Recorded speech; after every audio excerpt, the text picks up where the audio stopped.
Eh bien, bonsoir à tous. Ce soir, nous accueillons Florent Gaterias pour une plongée au cœur de l'esprit criminel avec son ouvrage Psychologue du crime.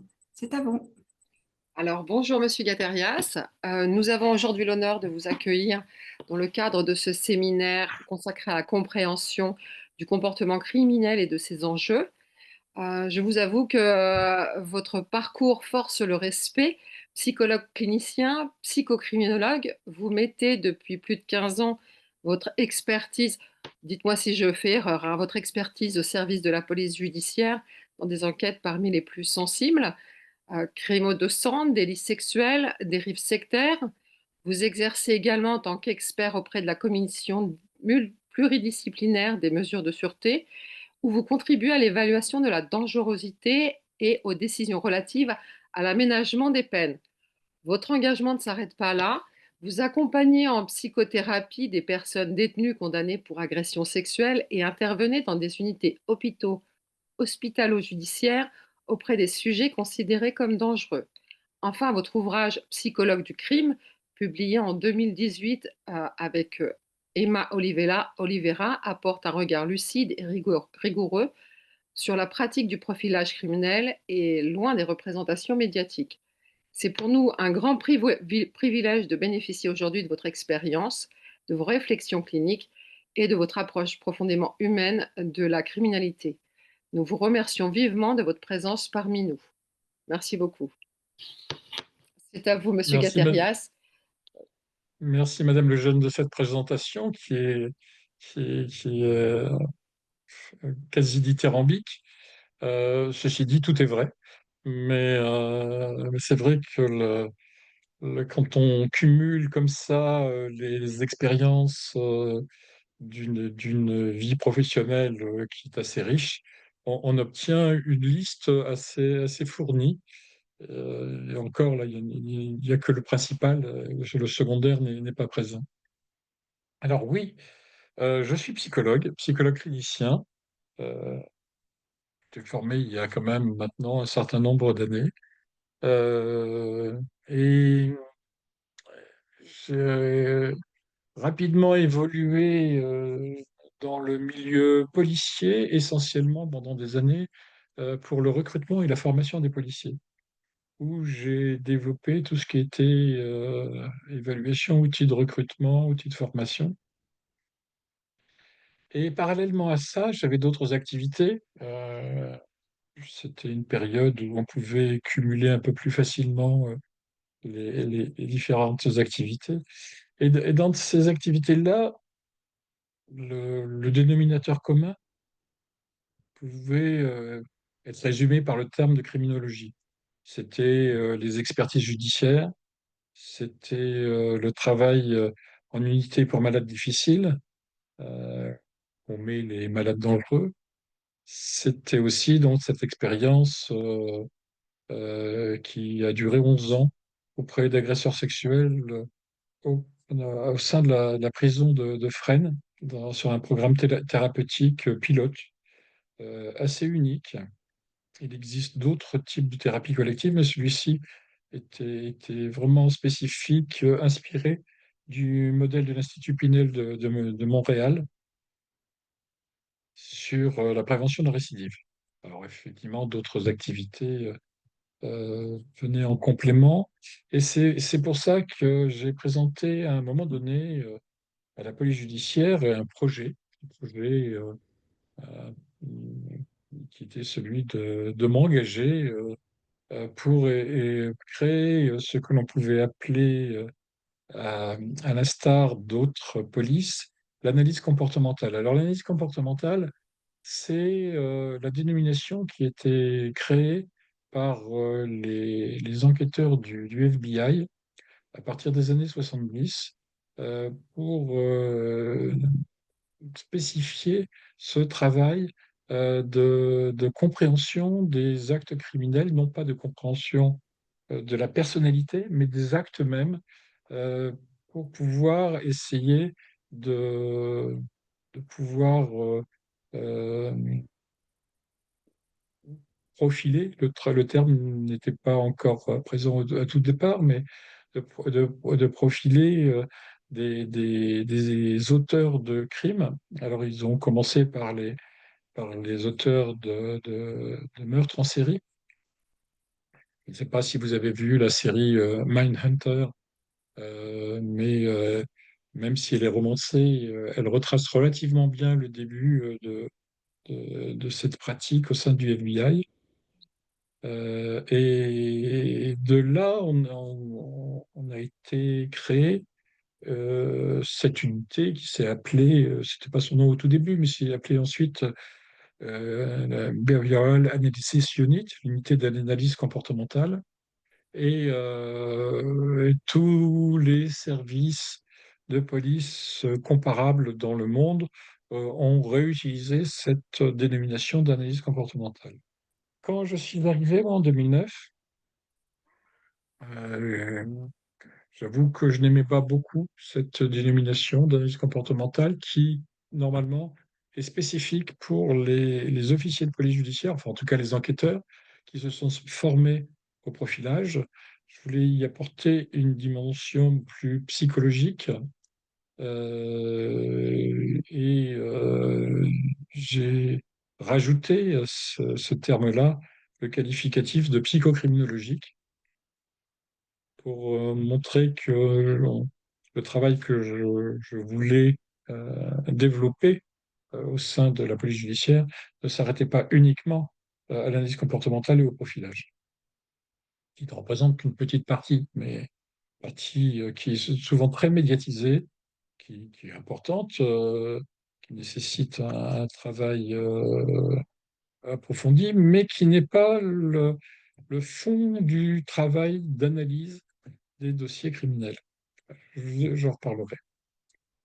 Euh, Mes débuts au sein de la police judiciaire ont été relativement fastidieux, c'est-à-dire qu'il a fallu que je persuade mes collègues policiers que je peux leur apporter quelque chose.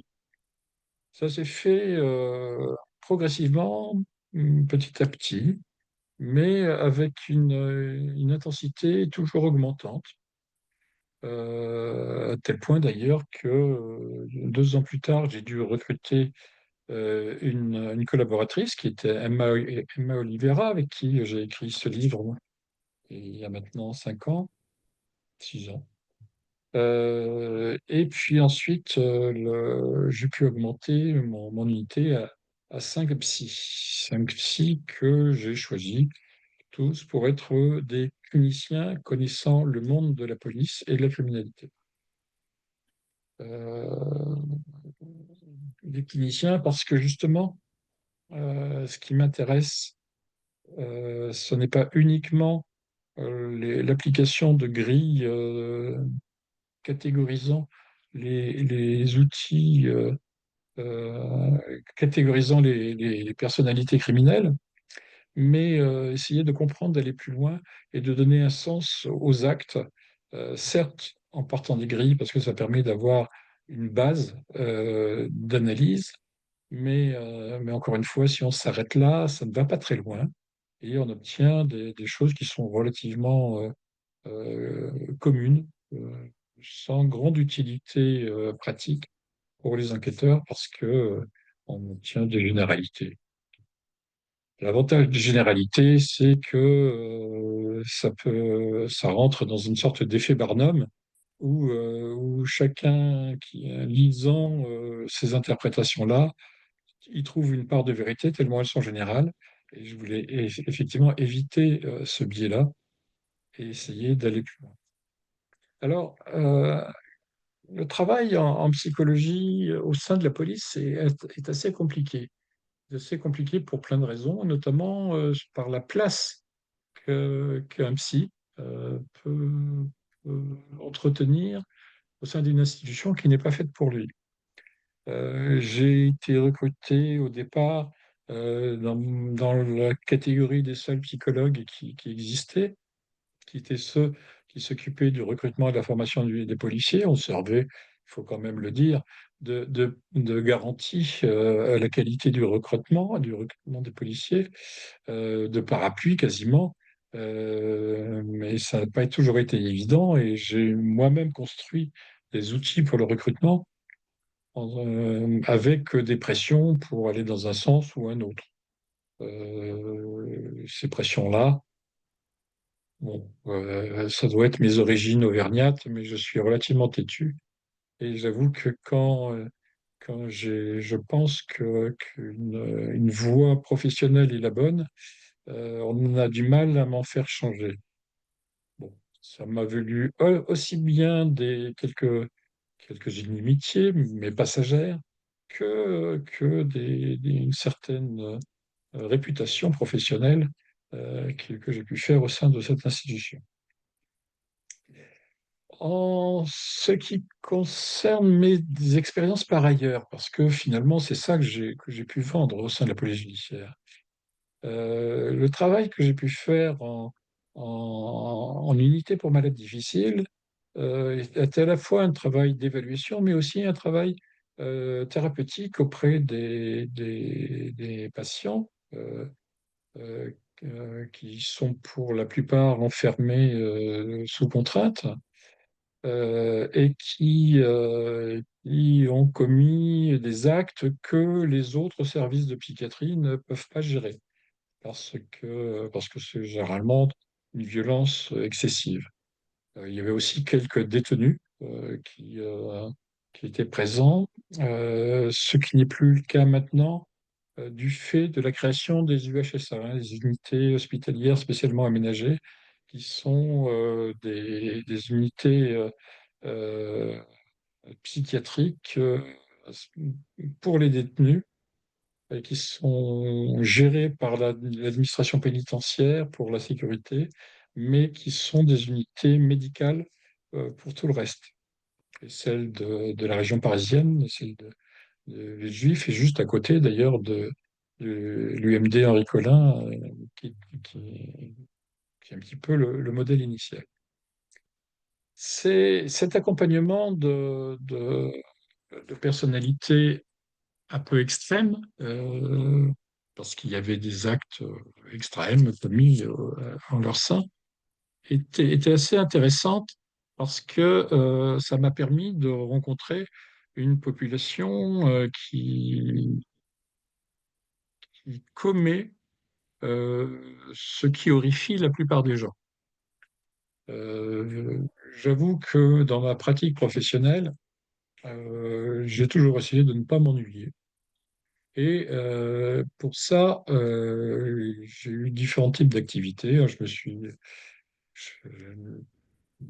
je me suis pas mal occupé en ce qui concerne, je parlais de recrutement et de formation, mais il y a des choses qui en font partie qui sont assez stimulantes, comme le recrutement et la formation du RAID ou des GIPN, des groupes d'intervention de la police, qui maintenant ont été fusionnés au RAID, ou recrutement et le suivi des agents d'infiltration de la police judiciaire. Oui. Donc voilà, j'aime pas ce qui est banal. J'ai d'ailleurs, au début de ma carrière, refusé des postes en psychiatrie classique parce que j'avais peur de m'ennuyer. Et je crois que j'ai eu bien raison.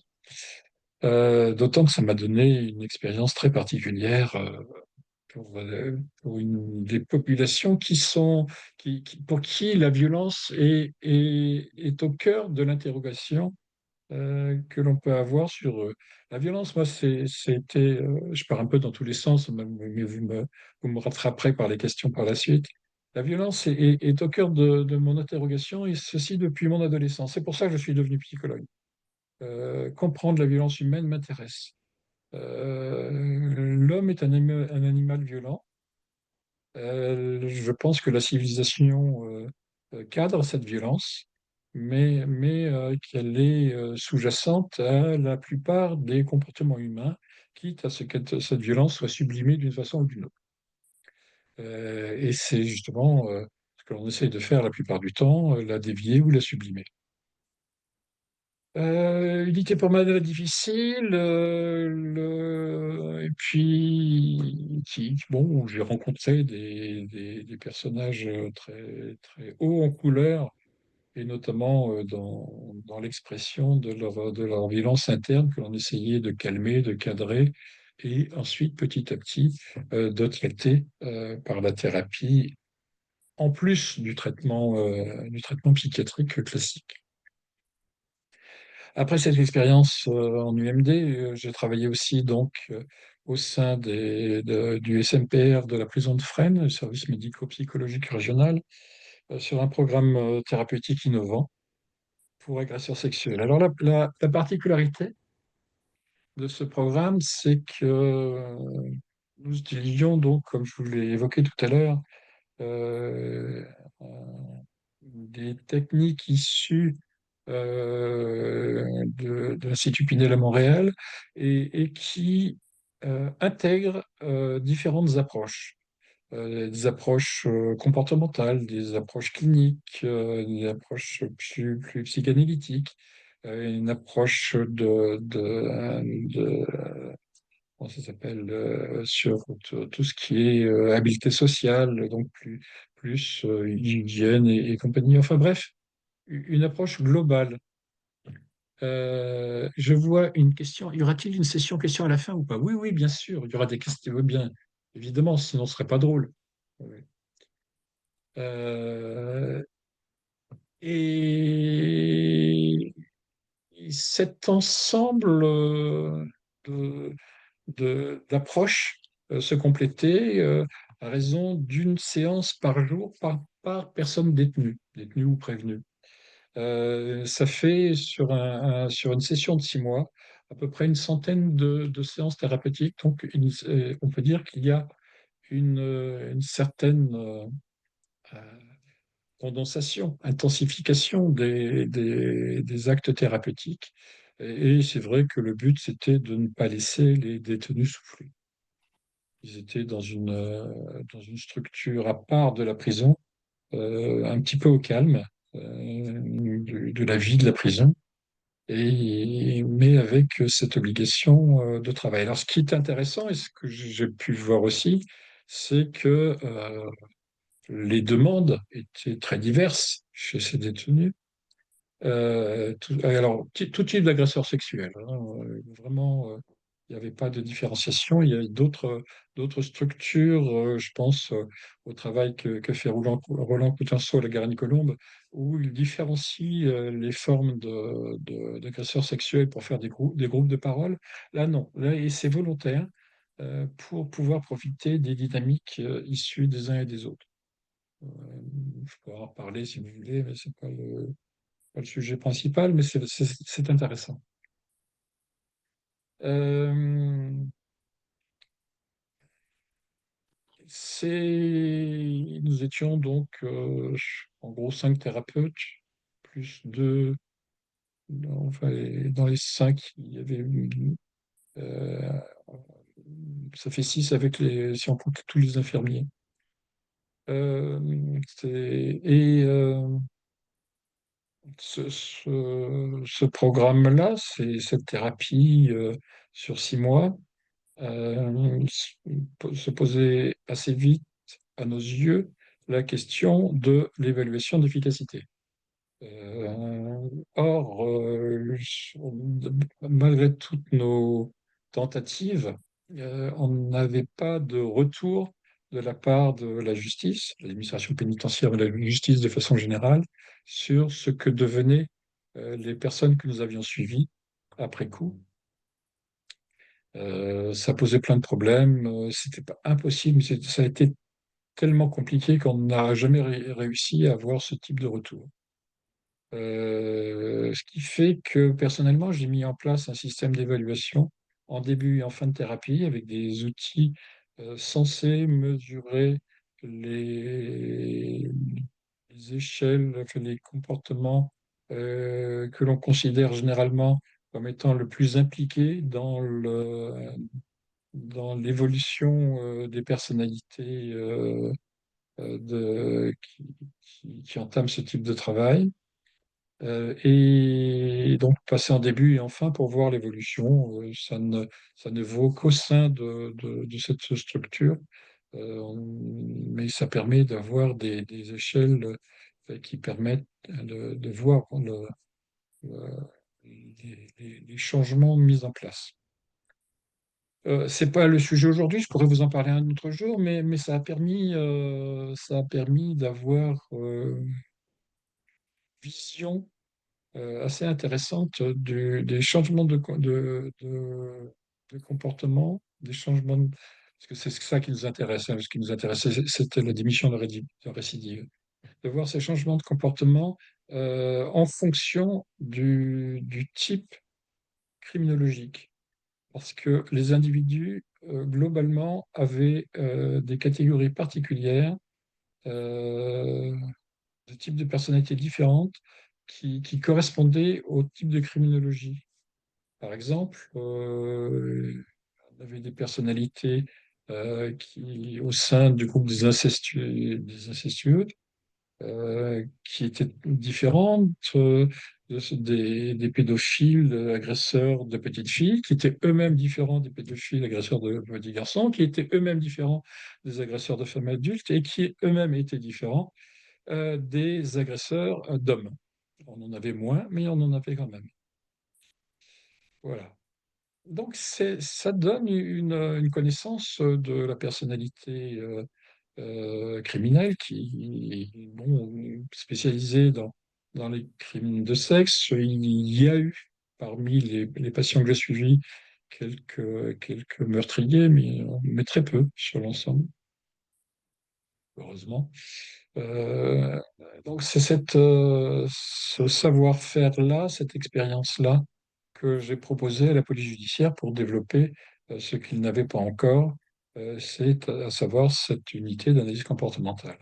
Il existait déjà quelque chose depuis 2002, surtout 2003, au sein de la gendarmerie nationale, qui était ce qu'on appelait à l'époque le groupe d'analyse comportementale, qui était un mélange d'analystes, qui étaient des juristes qui se sont formés au profilage, et d'officiers de police judiciaire qui avaient une connaissance de la procédure judiciaire et qui faisait de l'analyse comportementale. Actuellement, ce groupe s'appelle le département des sciences du comportement et qui travaille notamment avec le groupe Diane, qui est le groupe, la division qui essaye d'élucider les affaires non résolues en lien avec le pôle cold case du parquet de Nanterre et qui travaille également avec la police judiciaire, et notamment l'Office central pour la répression des violences aux personnes. Justement, quand je suis arrivé en police judiciaire, c'était il y a eu plusieurs possibilités, on a beaucoup réfléchi avec les décideurs, mais le plus évident et les plus demandeurs étaient les, les décideurs de l'Office central pour la répression des violences aux personnes. La police judiciaire, c'est plein de services qui s'occupent de la répression de la criminalité en tout genre, criminalité organisée, simple, enfin il y a plein de structures. Ça peut aller aussi bien ça peut mettre les atteintes aux biens culturels que le trafic d'êtres humains. De façon plus anecdotique, les courses et jeux, mais c'est depuis quelques années seulement que la police judiciaire a récupéré ces services-là qui avant étaient dépendaient des renseignements généraux. Et donc, l'Office central pour la répression des violences aux personnes, c'est le service qui, au niveau national, s'occupe des enquêtes d'atteinte aux personnes que les autres services territoriaux ne peuvent pas traiter. Ils ne peuvent pas les traiter pour des raisons d'ampleur de l'enquête, parce que ça me demande des moyens, parce qu'il y a besoin d'une logistique particulière, d'être spécialisé, qu'il y a besoin de renforts, ou parce qu'il y a aussi des pressions soit médiatiques, soit aussi parfois politiques, pour essayer de résoudre une affaire au plus vite. Donc ce sont à ce moment-là le service central qui s'en occupe. Ce service était divisé en plusieurs parties, puisqu'il y a une partie qui en est devenue autonome, autant en parler tout de suite parce que c'est intéressant. C'est l'Office des mineurs qui est issu de l'OCRVP, l'Office des mineurs qui est le service qui s'occupe des atteintes aux mineurs, euh, mais avec une petite spécificité qui est tout ce qui est cyberpédophilie, hein, donc tout ce qui est lié à Internet.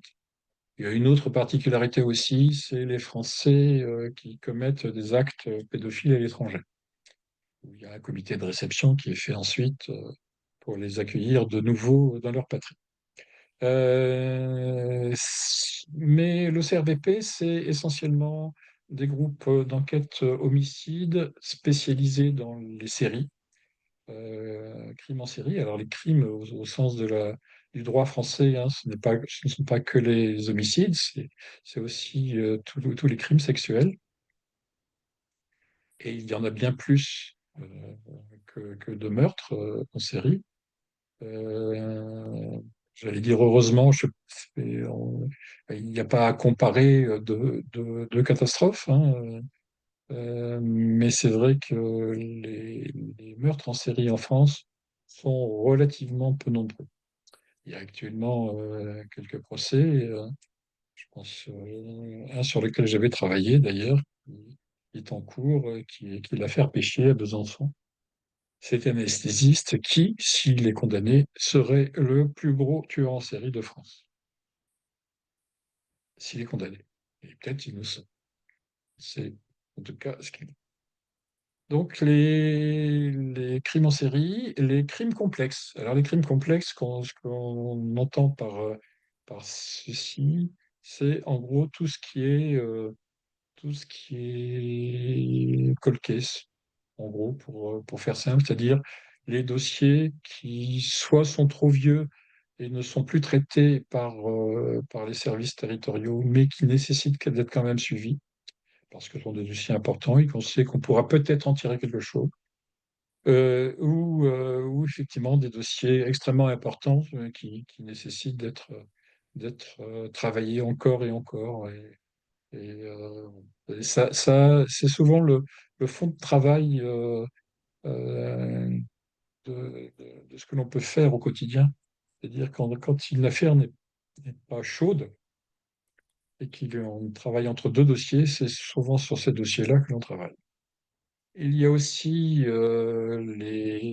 tout ce qui est dérive sectaire. L'OCRVP a le seul groupe d'enquête spécifique en dérive sectaire.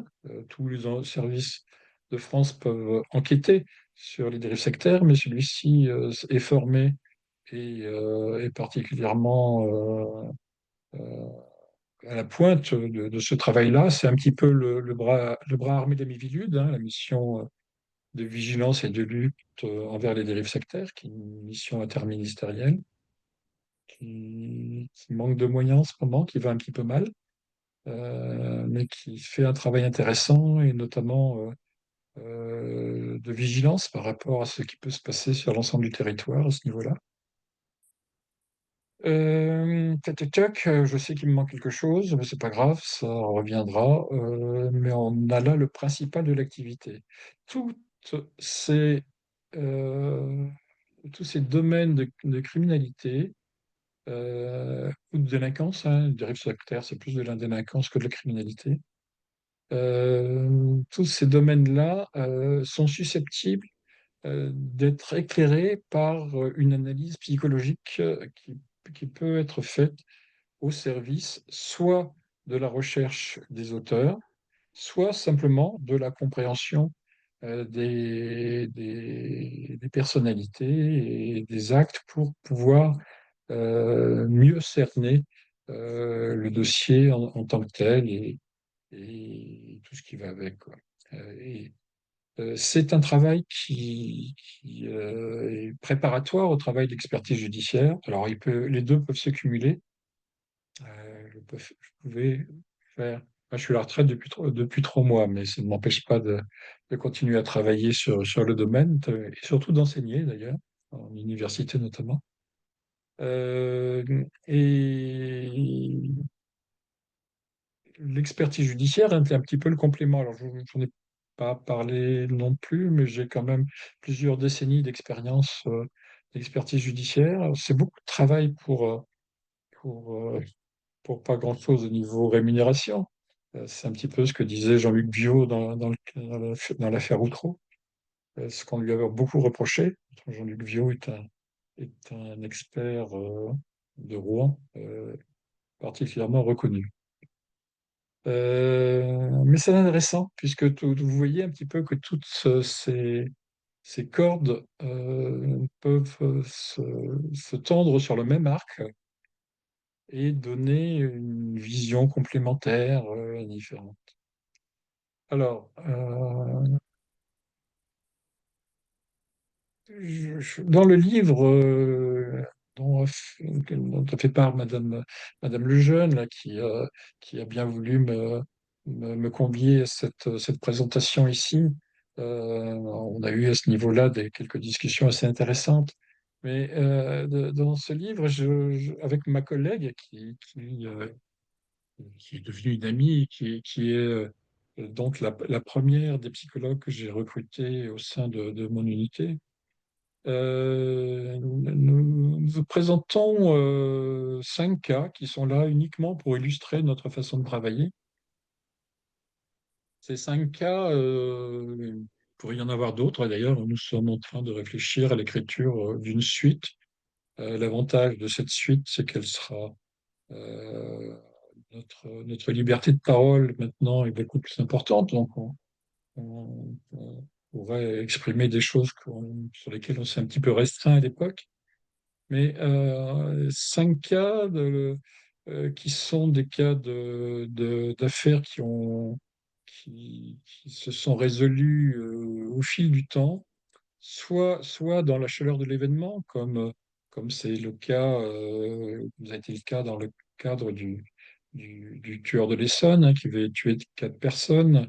C'est d'ailleurs la première affaire sur laquelle Emma Oliveira a travaillé. Elle venait tout juste d'arriver comme baptême, c'est pas mal. Et sur laquelle on a pu démontrer, avant le quatrième mort d'ailleurs, que les aveux donnés par la personne que la police avait trouvée auparavant, et pour lesquels tout le monde était persuadé que c'était l'auteur au moins des 2 premiers crimes, on a pu démontrer, que j'ai pu démontrer, faut rendre à Florence ce qui appartient à Florent, que c'était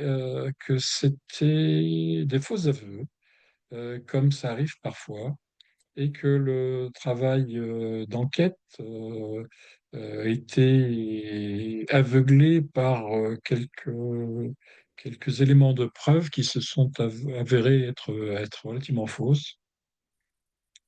Et c'est tout ce qui est intéressant dans ce type de travail, c'est la possibilité de montrer que un discours, fût-il auto-incriminant, n'est pas forcément une vérité, et que le discours d'une personne entendue, notamment par des services de police, est aussi le fruit d'une rencontre, d'une relation qui se crée entre la personne interrogée, les enquêteurs, et aussi, dans ce cadre-là, c'était son avocate, qui, bon, qui aurait pu être critiquée sur son attitude.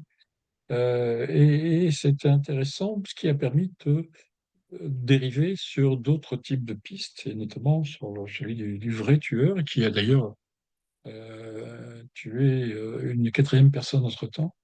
Et celui-ci, une fois qu'on a eu des éléments le concernant, d'essayer de voir qu'est-ce que l'on pouvait comprendre dans son parcours qui a pu amener au passage à l'acte. Alors, on était dans le cadre de l'enquête et non pas du procès. Le procès, c'est un autre temps, avec d'autres types de moyens et d'expertise. Mais néanmoins, ça le permettait d'avoir un éclairage qui permettait de s'adresser à l'entourage du tueur en question pour, pour essayer de voir quelles étaient euh, son parcours, quel était son parcours, s'il y avait d'éventuelles ramifications ou complicités. Ce n'était pas le cas dans cette affaire-là, mais ça permettait d'avoir cette vision-là. Une autre affaire que décris, je ne vais pas toutes les évoquer, mais ça a été des affaires assez importantes. Il y en a eu d'autres, mais assez importantes dans ma vie professionnelle. L'une, c'est une, euh, un cold case de 21 ans. Et à force de tout réanalyser, toutes les données de cette affaire qui était un meurtre d'un homme dans un bois que l'on a retrouvé avec son caleçon sur les genoux, donc il pouvait y avoir une connotation sexuelle, meurtre au couteau. Euh, tout ça a permis de se dire que un des suspects les plus importants à l'époque était probablement le bon suspect. Et il y a donc eu tout un travail qui a été fait avec les enquêteurs de connaissance de la personnalité de ce suspect-là pour l'accueillir le plus chaleureusement possible parce que ce qui semblait être, c'est que c'est quelqu'un qui n'a causé en 21 ans aucun autre problème, aucun acte de violence, et qui semble être, je dirais, un névrosé moyen, comme vous et moi, en tout cas moi, et qui donc a dû vivre pendant 21 ans avec ce meurtre sur les bras, le meurtre de son ami. C'était son ami le plus proche à l'époque. Et donc, le fait même de ne pas le brusquer, de l'entendre, de lui montrer qu'on pouvait le comprendre en quelques instants. Et ça tombait bien parce qu'il n'y restait que quelques heures de garde à vue. Et tout le reste avait déjà été épuisé 21 ans auparavant. En quelques instants, cet homme s'est livré à donner sa version des faits, avec des détails auxquels la famille n'était pas d'accord, mais peu importe, la famille de la victime. Et ça l'a tellement soulagé, il s'est tellement, comment dirais-je, senti, ouais, je ne sais pas trouver quel autre mot, mais cette libération de la parole, il l'a gardée jusqu'au procès, à tel point, le procès où j'ai d'ailleurs déposé, à tel point que la sanction a été très élevée. Euh, mais il n'a pas voulu la contester parce que c'était pour lui sa façon. Il aurait très bien pu faire appel et j'avoue que personnellement, j'aurais considéré normal qu'il fasse appel vu le- la peine qui lui a été administrée. Mais voilà, c'était quelque part pour lui la résolution de 21 ans de culpabilité qui se saisissait ce jour-là. Alors, pour tout ça, j'ai développé avec mes collègues et, et en, en utilisant des références venant d'autres pays, essentiellement le Canada, un peu la Belgique, la Suisse, essentiellement le Canada, des techniques de profilage et des techniques aussi d'assistance à l'enquête, et notamment tout ce qu'on appelle entretien cognitif, c'est-à-dire la possibilité de donner la parole aux personnes en n'étant pas dans une attente effrénée, comme le sont souvent les officiers de police judiciaire, les enquêteurs, d'une réponse éventuelle. Et au contraire, lui donner la possibilité de prendre de la distance par rapport aux souvenirs, par rapport à la mémoire. Ce sont des techniques qui permettent de capter généralement à peu près 30% d'informations supplémentaires, donc c'est pas négligeable, surtout pour les témoins et les victimes. c'est une technique qui est moins efficace pour les auteurs, sauf si eux-mêmes se prêtent au jeu et ont envie d'avoir cette distanciation émotionnelle qui permet de pouvoir répondre davantage aux interrogations une scène de crime donné, sur un acte donné. Euh, bon, dans le livre, je traite aussi de l'affaire Merah, parce que à la fois j'étais sous les fenêtres de Mohamed Merah, mais en même temps, j'ai fait tout un travail sur les profils de personnalités de terroristes pardon, soit ayant passé à l'acte, soit tentant de le faire, sur 120 personnes, entre 2012 et 2017, ouais, à peu près. Est-ce que l'affaire aussi intéressante du violeur des Balkans, Mm. une affaire où un individu profitait des temps chauds pour rentrer chez les femmes, ces jeunes femmes, et les violer. Alors, avec quelque chose d'intéressant, ça a été le fait de pouvoir déterminer la personnalité de l'auteur en fonction de la personnalité des victimes.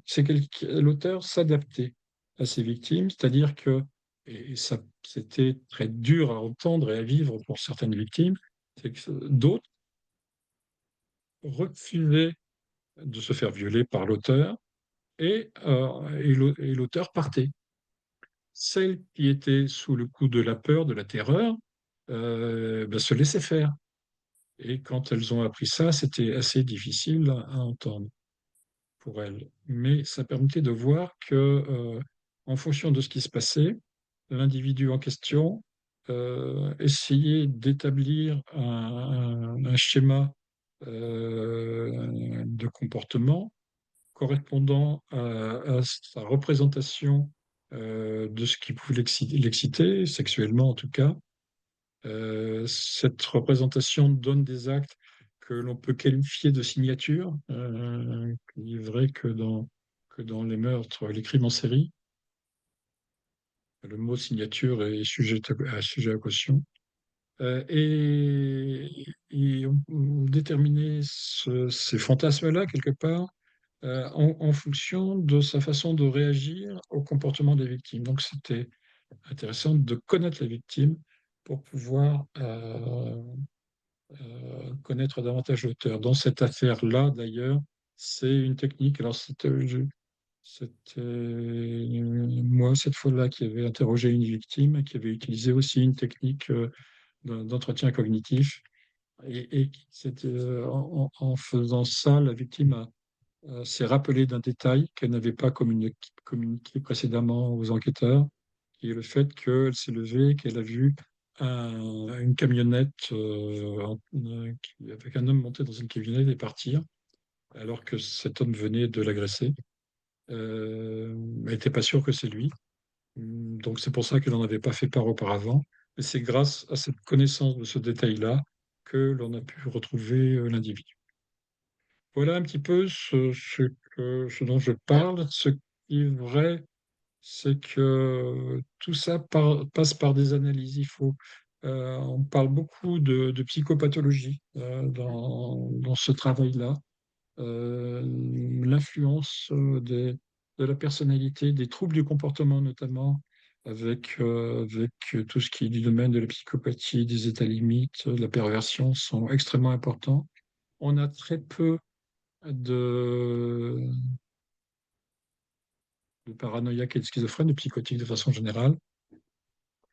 Euh, c'est vrai que quand nous avons affaire à des meurtriers schizophrènes, généralement, c'est assez spectaculaire, mais sont très faibles en nombre, d'autant plus faibles que les meurtriers psychotiques sont proportionnellement moins nombreux que les meurtriers normaux. avec des structures de personnalité qui ne sont pas psychotiques, qui ne sont pas forcément névrotiques pour autant d'ailleurs. Et donc tout ça est intéressant à connaître, à comprendre, parce que de cette connaissance-là, on peut toujours essayer d'aller plus loin. La première phase, c'est une catégorisation parce que ça permet d'aller vite. Et la deuxième phase, c'est sortir de la catégorie pour comprendre l'individu. Et là, c'est tout un travail qui est un travail où la clinique prend toute son importance. Bon, Merci j'étais Florent. peut-être un peu assommé avec ce parcours de vie. Donc, je vais maintenant répondre à vos questions, Mm. parce qu'il y aurait encore tellement de choses à dire que je préfère cibler celles qui correspondent à vos attentes.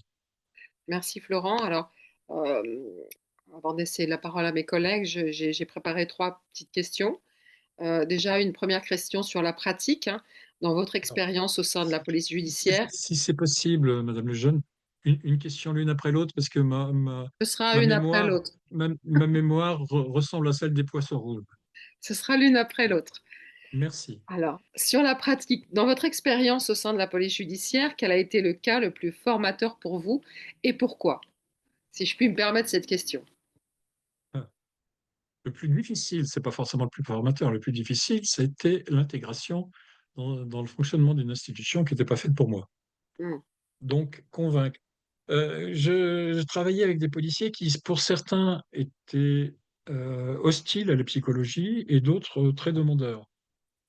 Le plus difficile, c'est avec ceux qui sont très demandeurs, parce que eux, ils ont déjà des représentations toutes faites et qu'il faut détruire.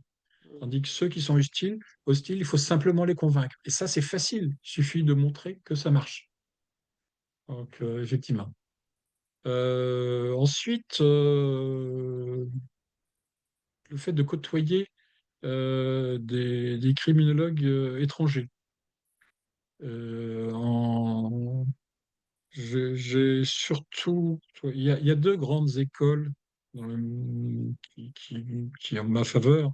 En Europe, c'est celle de Lausanne, l'Institut de criminologie de Lausanne, qui fait partie de l'Institut des sciences criminelles, qui est extrêmement développé, extrêmement scientifique. Et dans le monde, c'est l'Institut de criminologie de Montréal. Il y a d'autres écoles, notamment en Belgique, à Liège notamment, mais pas que, qui sont assez intéressantes. Mais en France, il n'y a rien d'officiel, parce que l'université ne veut pas considérer que la criminologie est une matière à part entière.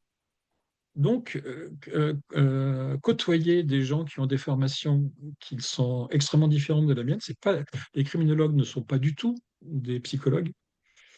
Donc là aussi, il y avait tout un travail d'apprivoisement de réciproque à faire. Mais c'est particulièrement intéressant parce ils ont un savoir-faire qui est beaucoup plus sociologique, mais qui vient vraiment compléter mes réflexions et ce que j'avais pu développer. Donc voilà un petit peu ce qui m'a le plus formé ou déformé. Merci. Sur la prévention, j'ai une question. Selon vous, quels sont aujourd'hui les enjeux prioritaires pour limiter la récidive chez les auteurs de violences graves? La prévention. C'est tellement plus facile de réprimer que de prévenir. Euh, euh, la- il y a plusieurs types de prévention à avoir. Une prévention sociale. Les Canadiens ont démontré que, alors là, par rapport à la petite délinquance et à la violence du quotidien, que le fait d'avoir un soutien social d'une population donnée, euh, avec des aides sociales, ça a diminué la délinquance dans ce groupe social. Je ne suis pas sociologue, je ne suis pas politicien, et tant mieux pour tout le monde, parce que sinon je pourrais avoir des réactions un peu radicales. Mais je suis psychologue. Ce qui m'intéresse, c'est la violence de l'individu. C'est d'ailleurs comme je le disais, un petit peu ce qui était l'origine de mes études en psychologie. Et ce que l'on sait, c'est que cette violence-là, on peut essayer, et c'est ce que j'ai essayé de faire en prison, on peut essayer de la transformer en quelque chose qui est gérable par l'individu. L'accompagner pour ça. Et encore faut-il qu'il le veuille bien, mais généralement ça, bon, les bénéfices sont à son profit. Donc, ça ne veut pas dire que ça tienne. Mais ça passe aussi par une évaluation de cette dangerosité. L'évaluation, la dangerosité est quelque chose, alors c'est un terme un peu fourre-tout, qui est inscrit en tant que tel dans la loi de 2008 sur la prévention de la récidive, mais c'est pas défini. Donc c'est un peu à tout un chacun de, d'y mettre ce qu'il veut. Il y a en France les, au sein de certaines prisons des unités d'évaluation qui permettent qui sont pluridisciplinaires, qui permettent d'avoir une idée de la personnalité et donc du caractère dangereux de la personne. Mais tout ça, c'est pas structuré. En Belgique, ce qu'on appelle la défense sociale, c'est au sein des prisons des évaluations systématiques des individus pour essayer d'avoir une idée de leur dangerosité. De ça dépend la rapidité avec laquelle ils peuvent sortir de prison ou pas. Au Canada, notamment, ce que je connais au Canada, c'est surtout sur les agresseurs sexuels. Quand ils sortent des prisons, ils sont régulièrement évalués. Et si l'évaluation en question est péjorative pour eux, ils peuvent être mis en prison rien que par les résultats de l'évaluation. Ça paraît être un peu rapide, mais ça montre qu'il y a des dispositifs. En France, la loi de 2008 ne prévoit l'évaluation de la dangerosité que dans certains cas et qui sont essentiellement les longues peines. Alors, il y a toute une série hein, de- de- d'actes qui correspondent à de longues peines pour lesquelles il y a cette évaluation et avec des mesures de sûreté possibles. Et aussi tout ce qui est terrorisme. Alors là, c'est systématique, même si c'est pas une longue peine. Euh, Ceci dit, se pose encore une fois le problème de la méthodologie. Comment on évalue? Alors, moi qui participe à des commissions sur cette évaluation-là, des commissions se font uniquement sur dossier, bon, on a quelques outils qui permettent d'approcher ça et en se servant notamment des expertises qui sont faites, expertises psychologiques et psychiatriques. Néanmoins, tout dépend de la qualité de l'expertise en question. Et la qualité peut être parfois remise en question, hein, vraiment. Tous les experts ne sont pas de même niveau. Donc, Merci. évaluation et accompagnement. S'il n'y a pas d'accompagnement, bah, l'évaluation ne sert à rien. Évaluation et accompagnement. Ouais. Je vous remercie. Puis ma troisième question qui intéresse certainement plusieurs personnes ici, c'est sur le métier.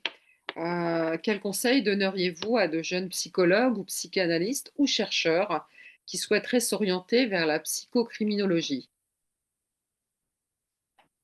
Eh bien, se réorienter sur d'autres métiers plus rémunérateurs. Non, il y a en France, parce que c'est pas vrai dans tous les pays, en France, cette pratique-là n'est reconnue qu'au sein des institutions, police, gendarmerie. Un petit peu par le biais des expertises judiciaires, mais à condition de ne pas utiliser vraiment, d'abord de ne pas utiliser le terme de profilage Mmh. pour les experts judiciaires. Vous savez il y a dans les catégories d'experts judiciaires, il y en a une qui existe hein, pour le profilage judiciaire, mais depuis le rapport du ministère de la Justice de 2003, ce rapport, en gros, a abouti à la préconisation, ce n'est qu'un avis, mais qui a été suivi, qu'il n'y ait personne qui soit inscrit dans la catégorie profilage. Ce qui ne me gêne pas plus que ça, parce que la plupart de ceux qui voulaient s'y inscrire n'avaient pas spécialement une formation adaptée, puisque cette formation n'existe pas en France. C'est une formation qui se fait essentiellement sur le tas dans les institutions, police, gendarmerie. Donc très peu de place, ce qui fait qu'un un jeune qui voudrait faire ça, ce que je lui conseille, moi, c'est de passer par le fait par d'autres types de criminologie. Je pense notamment à tout ce qui est prison. Il y a beaucoup de psychologues en prison qui soit viennent en appui du parcours judiciaire et qui sont à ce moment-là des psychologues rémunérés par l'administration pénitentiaire, soit des psychologues qui font partie du système de santé. Ce que je faisais, c'était mon cas quand je travaillais pour le SMPR de Fresnes, et qui est là dans un but d'accompagnement psychologique ou psychothérapeutique des détenus. Des détenus qui, normalement, s'ils en font la demande, il suffit qu'ils fassent la demande pour qu'ils aient ce type de soutien. Néanmoins, il n'y a pas assez de psy par rapport au nombre de détenus. Et en plus, à peu près, on considère qu'il y a facilement 30% de détenus malades mentaux, donc ce qui nécessite des approches particulières et qui ne sont pas soignés en tant que tels, ou très peu d'entre eux. Donc le monde de la prison est une façon d'avoir une expérience criminologique intéressante. Et il y a enfin tout ce qui est du domaine de la victimologie. Tout travail en UMJ, travail dans les associations de victimes, les associations d'aide aux victimes. Il ne faut pas confondre les associations de victimes avec les associations d'aide aux victimes. Les associations d'aide aux victimes font un travail phénoménal depuis, depuis 95, à la fois depuis la création de tout ce qui est indemnité euh, dans dans le judiciaire, mais aussi à partir aussi euh, de, de 95, ce sont les attentats qui ont déclenché plein de soutien aux victimes, quelles qu'elles soient, pas uniquement d'actes de terrorisme, mais ça a été un moment fécond pour la création de services de soutien aux victimes, quelles qu'elles soient. Et ça, c'est intéressant. Moi, les collègues que j'ai recrutés, je les ai recrutés parce qu'ils étaient déjà dans la police avec une connaissance du monde policier et donc de la procédure pénale, euh, parce que c'est un des éléments importants à connaître pour pouvoir. Mais bon, ça s'apprend, hein, c'est pas. La procédure pénale, c'est que du droit, hein, il n'y a pas besoin de comprendre, ça se saurait. Donc, mais cette expérience-là faisait partie des critères de recrutement que j'avais mis en place. Je vous remercie. Je laisse la parole circuler. Des questions. Je te redonne la main, Marie-Claude. Oui, merci. Je vous propose de vous manifester. Vous pouvez lever la main en bas de l'écran. Je crois que c'est la partie réagir. Vous avez la possibilité de lever la main parce que je ne vous vois pas tous en même temps. Alors, je ne sais pas si elle peut lever la main. Il y a Valérie qui, Je ne la vois pas. la Valérie, vous avez une procédure, question? voilà, la Je vais te procédure poser une pénale. question et j'y répondrai, hein. Vous voyez ce qui est écrit, Valérie Albou dit la procédure pénale est une matière très subtile. Alors Valérie est avocate. Oui, Valérie, est-ce que tu as ton micro d'ouvert, Valérie, ou pas? Ah, problème avec le son et l'image. Hmm. Matière subtile, parce que ça nécessite interprétation constamment. Par contre, la procédure en tant que telle est un cadre relativement clair. Mais c'est vrai que c'est une interprétation constante. Là, je serais d'accord. Alors, il y avait Florence qui avait une question. C'est à toi, Florence. Bonsoir et merci beaucoup pour votre. Ce que je voulais vous demander, c'est en quoi consiste précisément un entretien cognitif? Alors, l'entretien cognitif, c'est des techniques, parce que c'est pas une seule, de prise de distance avec les émotions liées à un événement que l'on a vécu. Quand un policier interroge quelqu'un, témoin, victime ou auteur c'est un petit peu à part, mais surtout témoin et victime, il pose des questions, il veut des réponses et il n'est pas particulièrement attentif au retentissement que sa question et la réponse peuvent poser chez l'auteur. Il y a des techniques qui sont des techniques qui sont issues de la relaxation, qui permettent d'avoir cet effet de distanciation. Je vais vous en citer quelques-unes parce qu'il y en a plein. Par exemple, décrire une scène comme si on était placé au-dessus de la scène.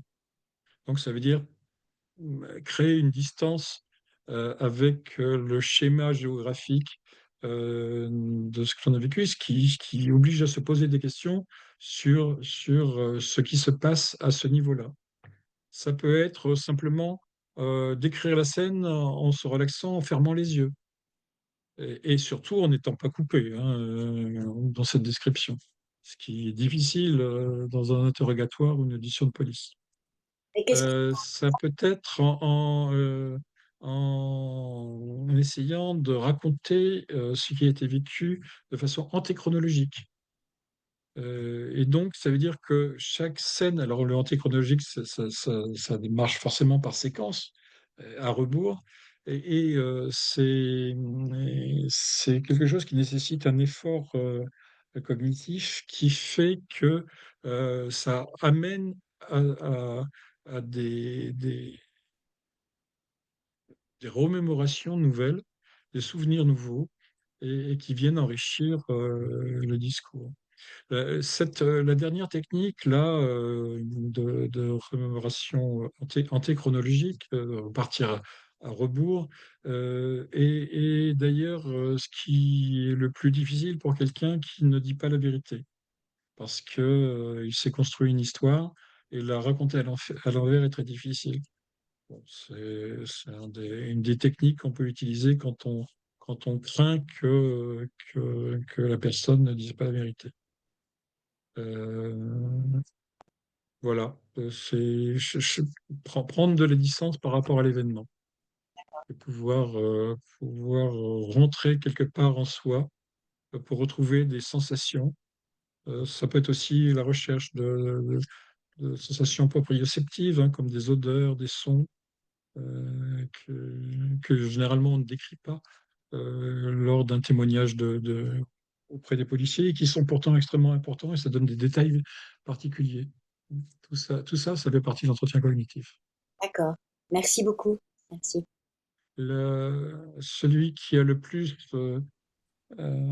travaillé là-dessus, c'est un psychologue américain qui s'appelle Ronald Fisher, qui écrit. Il n'est pas le seul, mais c'est lui qui a vraiment développé ces techniques-là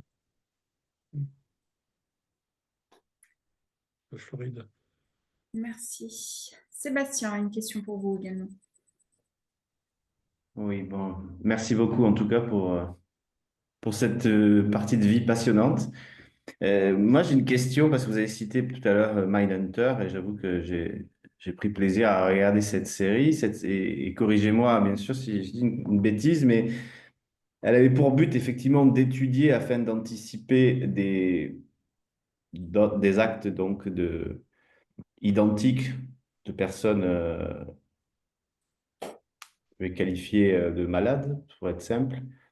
Est-ce que vous avez un visage très bienveillant, en tout cas votre voix est rassurante. Je voulais savoir, est-ce que dans cette étude de ces personnes, est-ce que vous avez eu des personnes réactives à qui vous avez pu accompagner dans un chemin de guérison et pas seulement dans un chemin d'étude? Alors, c'est ce que j'ai fait en prison. Auprès des agresseurs sexuels, c'était des thérapies qui duraient sur 6 mois et je les accompagnais. Et c'est vrai que quand on est pendant 6 mois avec quelqu'un, euh, il y a, si ce n'est une sympathie, en tout cas quelque chose qui passe dans la relation. Et j'essayais d'ailleurs de profiter de ça pour essayer de leur apporter un soutien personnel, quasi transférentiel. Alors, ce n'était pas du domaine transférentiel analysé, mais c'est de cette nature-là et qui permettait de leur présenter un support pour pouvoir évoluer. C'est comme ça qu'ils le prenaient d'ailleurs et dont ils nous en parlaient. Euh, je sais pas si au Oui, niveau police, la seule chose que j'ai pu faire, c'est à certains moments avoir une discussion qui permettait d'ouvrir sur un travail, mais qui n'était pas avec moi, qui était avec d'autres. Hein. Et d'amorcer, non pas une relation thérapeutique, mais d'amorcer la compréhension que, un soutien thérapeutique pourrait être nécessaire. Ça, j'ai pu le faire plusieurs fois. Mais ça s'arrêtait, hélas, là. Je dis hélas parce que c'est quand même gratifiant. Mais ça s'arrêtait là parce que ce n'était pas le cadre dans lequel je travaillais. très bien, merci en tout cas. Grégory. Oui, merci.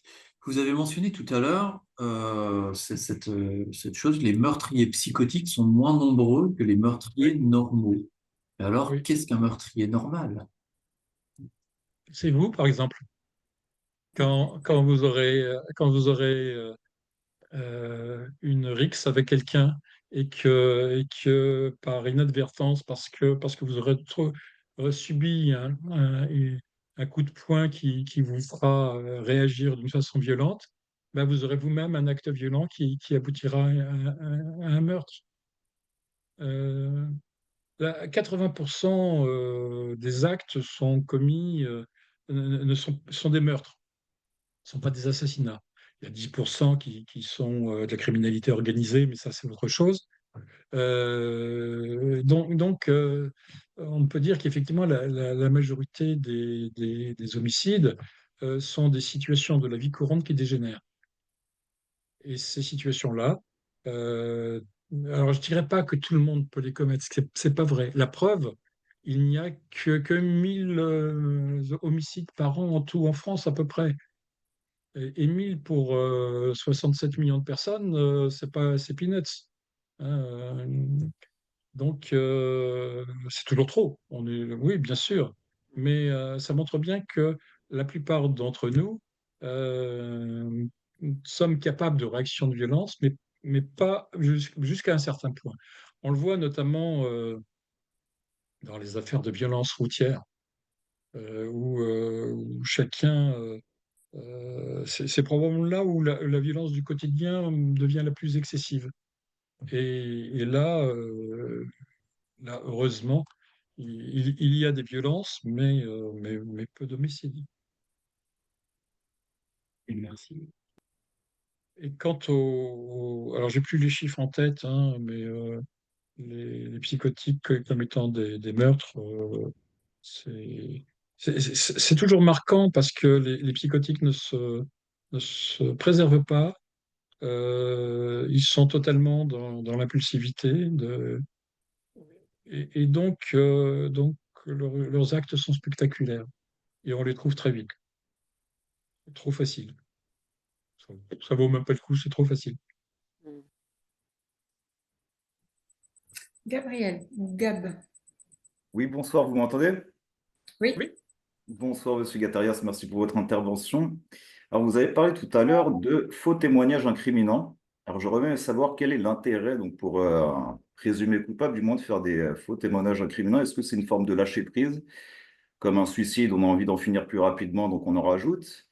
Est-ce que c'est pour couvrir un réel responsable, comme ça pourrait se passer dans des trafics de drogue, par exemple, on prend la responsabilité pour ne pas balancer, comme il dirait, ou est-ce que c'est une forme d'autodiabolisation?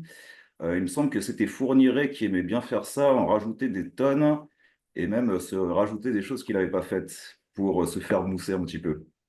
Oui, mais dans les choses qu'il avait dites, il y en avait des vraies dont on n'a pas tenu compte. Mais enfin bon. Et vous avez raison sur tous ces critères-là. Les faux aveux, comme ça qu'on les appelle, sont liés à plusieurs facteurs. Le plus évident, c'est effectivement le, le fait de préserver quelqu'un, de couvrir quelqu'un. C'est pas que dans les cas de stupéfiants, hein, c'est dans les cas de la vie courante.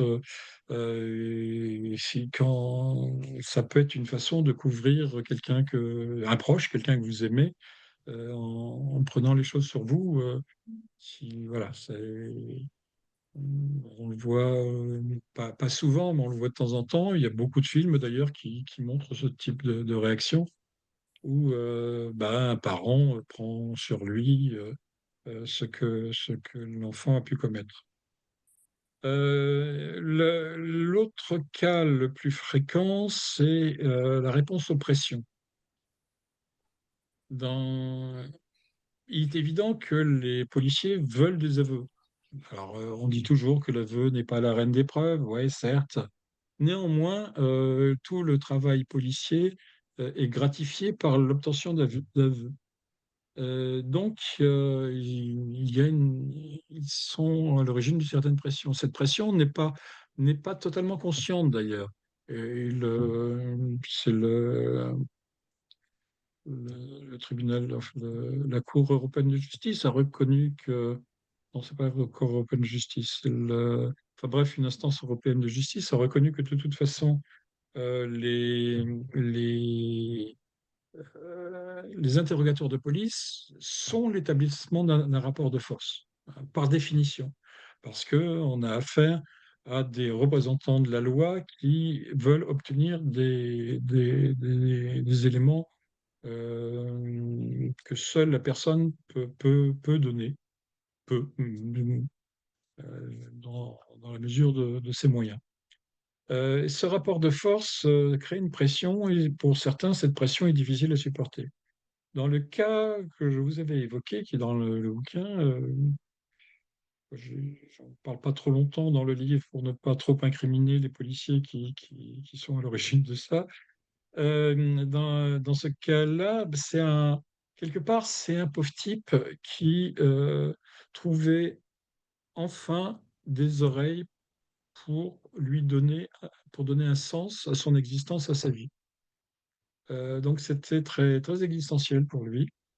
Euh, à un moment donné, il dit top, top, ça va, ok, je vous dis des choses. Et il dit j'ai tué, nana. Sauf qu'il faut des éléments circonstanciés quand même. C'est la moindre des choses pour qu'on puisse établir la réalité des faits. Et comme c'était pas lui, que les policiers n'arrivaient pas à obtenir des renseignements, eh bien, il lui pose des questions précises. Genre, mais l'homme était en moto, lui, il n'a jamais monté sur une moto de sa vie, mais il a la moto, mais où as-tu? Parce qu'il te le tutoyait, bien sûr. Où as-tu trouvé la moto? On me l'a prêté. Bon. Mais qui? Dans la cité d'à côté. Et quelle cité? Alors, il cite la cité la plus proche de chez lui, que je connaissais parce que j'habitais pas loin de chez lui. Bref, comme ça, voilà, c'est quelque chose qui s'est mis en place. Et son avocate, qui était à côté de lui, n'a pas relevé tout ça.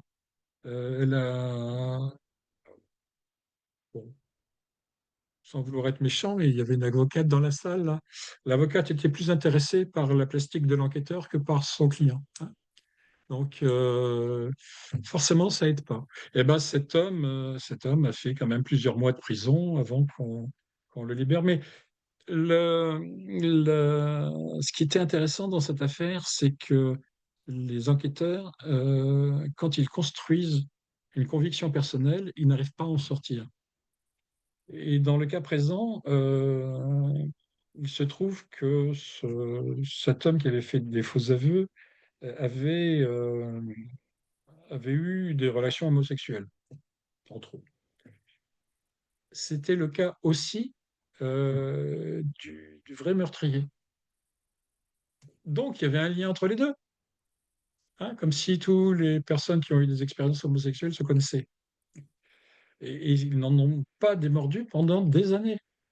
Bon, on pourrait reparler de tous les biais à l'œuvre dans, dans- dans ce type d'activité. Euh, le fait de...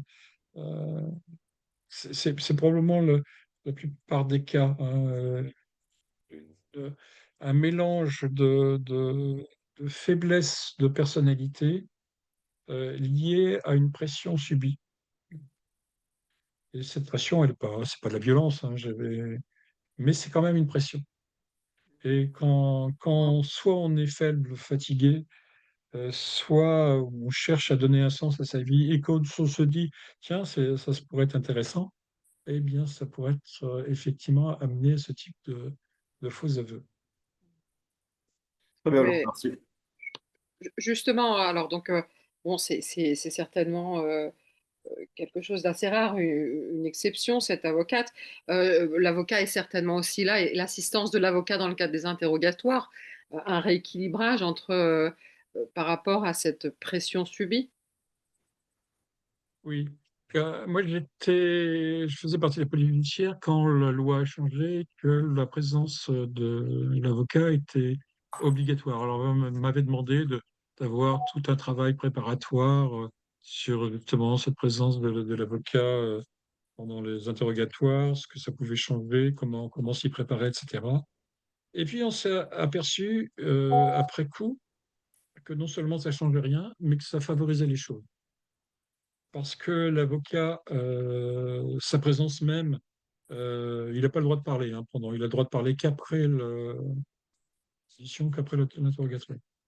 Mais sa présence même permet de calmer le jeu, de nombre de fois où j'ai vu des avocats euh, pousser son client à dire la vérité.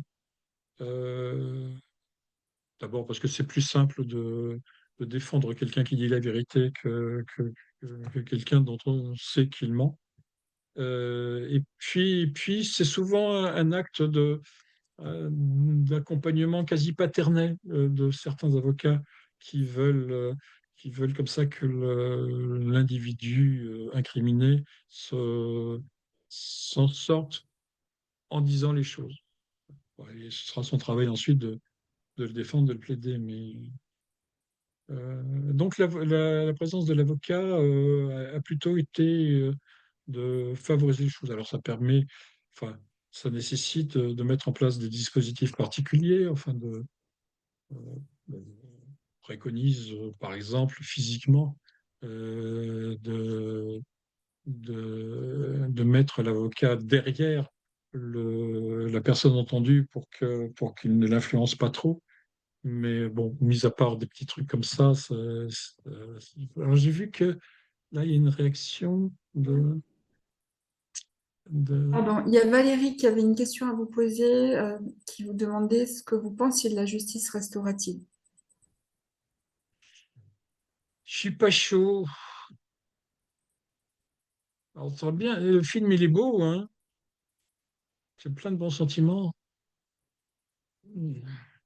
Je pense que les, vic- les victimes et les auteurs, je comprends l'idée.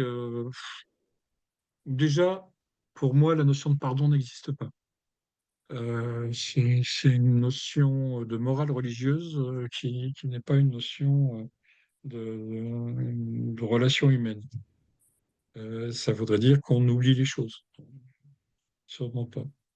Ensuite, qu'une victime soit... alors, évidemment, pas l'auteur qui l'a agressé, bien sûr, mais qu'une victime soit confrontée à un auteur. Soit ça peut réactiver quelque chose chez elle, soit ça va générer un comportement de sauveteur, de protection, qui impliquera une dette. Et de cette dette, qu'en fait-on? J'avoue que voilà, je ne suis pas chaud, mais je me trompe peut-être.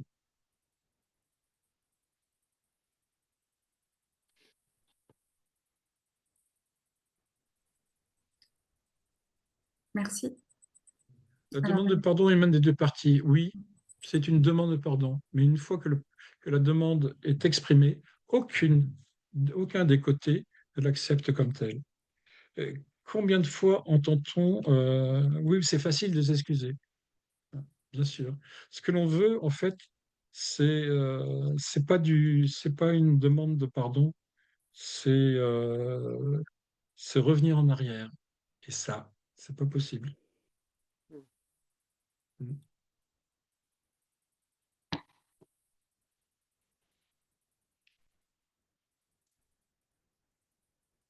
y a-t-il d'autres questions? Ah, Sébastien.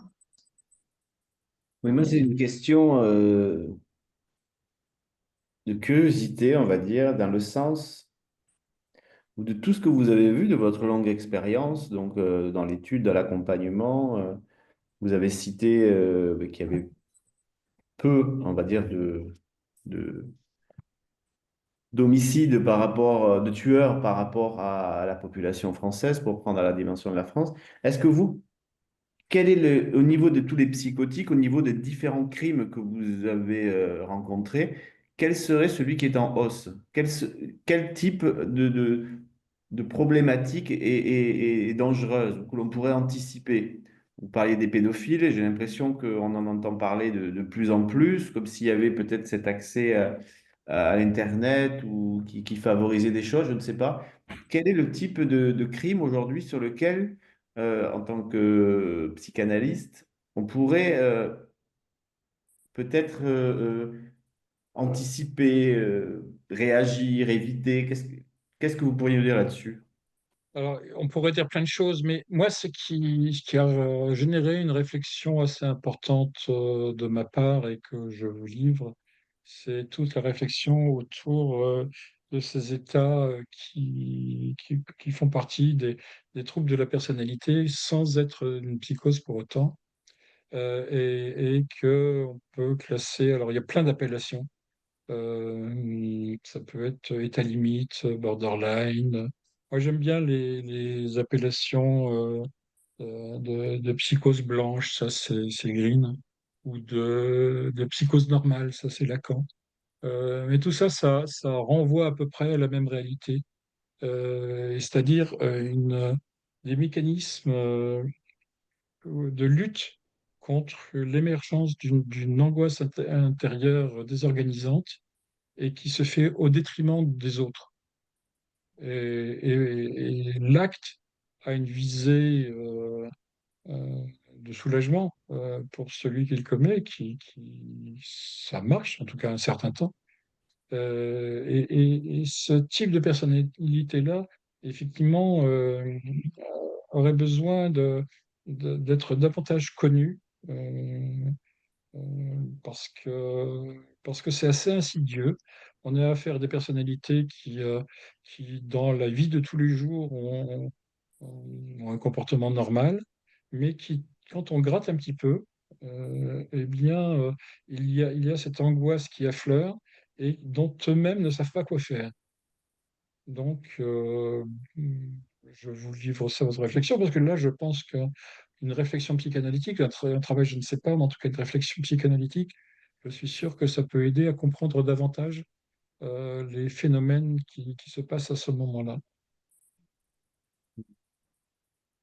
Et la tranche d'âge, Moi, quand j'ai étudié des cas de tueurs en série, français, hein, moi je ne m'intéresse pas aux cas anglo-saxons comme ma collègue. Moi, je suis très chauvin pour mes tueurs. Eh bien, c'est à peu près toujours ce que j'ai vu. Une lutte désespérée et morbide contre l'angoisse. Euh, si, je me rappelle j'avais fait une conférence suite à un film sur l'étrangleur de Boston. Dans l'étrangleur de Boston, qui est un film avec Tony Curtis, la question du psychiatre, c'était si jamais je pousse l'auteur à la psychose, on le perd, il devient psychotique. Et et déontologiquement, le psychiatre se posait cette question comme étant quelque chose qui ne s'autorisait pas à faire, ce que je comprends à l'époque. Maintenant, on sait mieux soigner les psychoses que tous ces troubles-là. Et j'avoue que c'est personnellement, s'il faut euh, pousser à une décompensation, euh, dans certaines limites, bien sûr, mais et notamment accompagner, je n'aurais pas le même questionnement que ce psychiatre, parce que après, on sait quoi faire. Moi et tout le système de soins sait quoi faire pour pour les états limites notamment. euh, et on n'y arrive pas. C'est extrêmement compliqué. Pensez-vous que la psychocriminologie sera reconnue en France dans les prochaines années? Oui, le problème, c'est le délai. Faut être patient. Il y a beaucoup de critiques, euh, parce que la justice, à juste titre, recherche des preuves concrètes et non pas des interprétations. Or, la psychocriminologie, il y a une bonne part d'interprétation. Alors, ces interprétations s'appuient sur des recherches, sur des études. Ça ne se fait pas au doigt mouillé, hein, on est bien d'accord. Mais il faut pouvoir en convaincre et pouvoir donner des éléments qui sont scientifiquement solides, en sachant que c'est une science humaine et que les sciences humaines sont aussi des sciences. Donc, pas tout de suite, petit à petit. Pauline. Pauline, Oui, bonsoir, merci. Moi, je vais faire ma curieuse et j'aimerais bien revenir à pourquoi vous avez choisi cette voie. Parce que vous avez dit 2 fois la violence, ça m'intéressait, mais ouais, ouais, est-ce que vous avez été victime de violence, auteur non, de violence, ou alors vous pas avez été encore. confronté à quelque chose, je sais pas, un événement de la société ou du monde qui vous Alors, a beaucoup pour, impacté? pour tout, pour tout vous dire, là, c'est mon fonctionnement interne. Je n'ai jamais été ni victime ou auteur. Alors, j'ai été victime de petites violences, hein, je veux dire, on m'a agressé dans la rue, mais rien de particulier, rien de fort. Je n'ai pas encore été moi-même auteur, ou en tout cas, je le cache encore. Par contre, ma, alors c'est pas ma petite enfance, mais mon enfance et mon adolescence ont été marquées par les souvenirs de la guerre, Hmm. et notamment la montée du nazisme. J'avoue avoir toujours été frappé de voir comment le peuple allemand, qui était un des peuples les plus éduqués, un peuple pour les plus euh, avec le plus de philosophes en Europe, de voir ce peuple allemand dériver en quelques années. Alors, ça ne s'est pas fait du jour au lendemain, hein, mais dériver en quelques années. C'est cette interrogation-là sur la violence qui m'a mené, et c'est une sensibilité qui me marque encore, hein. Je- j'ai beau avoir des éléments de compréhension supplémentaires, c'est quelque chose qui me paraît être au cœur même de ma volonté d'essayer d'apporter ma pierre à l'édifice humain. Mm. Et c'est bon, je ne sais pas ce que je peux apporter de très concret, mais j'essaye. D'accord, merci. Florence. Et est-ce que tout au long de cette quête, vous avez trouvé quelques esquisses de réponses concernant le peuple allemand? Oui, pas le peuple allemand, mais pour le monde entier, le problème, c'est que plus on cherche, plus on sait qu'il y a d'autres choses à trouver. C'est un peu comme l'effet Dunning-Kruger, hein, moins on sait de choses, plus on a à en dire. Et là, c'est l'inverse. Plus, plus on étudie un phénomène de cette nature, plus on sait qu'on a encore à étudier. Donc, oui, j'ai compris certaines choses. Ça me donne d'ailleurs une certaine compassion, d'ailleurs, y compris pour les bourreaux. Ceci dit, j'aurais été en phase 2 à l'époque, j'aurais pas eu cette compassion, mais après coup, c'est beaucoup plus facile. Et il y a encore tellement à comprendre. Mais Oui, vous pourriez nous dire lesquels, ce que vous avez compris? oui. Vous avez combien d'heures devant vous? Trois Bah, minutes. très vite. C'est quelque chose qui alimente ma réflexion depuis des années. Donc, ça nécessiterait, mais ça pourrait nécessiter un échange entre nous intéressant, oui. J'ai pas de réponse affirmée, mais il y a plein de questions, et plus on se pose de questions, plus on en pose d'autres encore. Ça nécessite, je pense, plusieurs interventions à l'APE. Ça peut recouper Oui, aussi mais ce que vous disiez sur les sectes. Mm. Enfin, je pense que qu'on pourrait mettre en lien avec les dérives sectaires aussi, dont vous parliez au début. oui, c'est comme le terrorisme, je l'ai comparé aux dérives sectaires. Il y avait un article que j'avais écrit, c'était en 2005, c'est juste avant les attentats de Londres, où je comparais le terrorisme aux dérives sectaires. Oui, il y a des mécanismes comparables, euh, mais c'est pas la même chose non plus. Ça rentre vraiment dans l'histoire d'une nation, pas que d'un pays, d'une nation. Et, et on n'est pas mieux, hein. L'attitude des Français pendant la guerre, certes, maintenant on met la résistance comme des héros nationaux, mais ils étaient bien peu nombreux les résistants. Je ne sais pas ce que j'aurais été à l'époque, hein, probablement mort. J'aurais fait un très bon mort.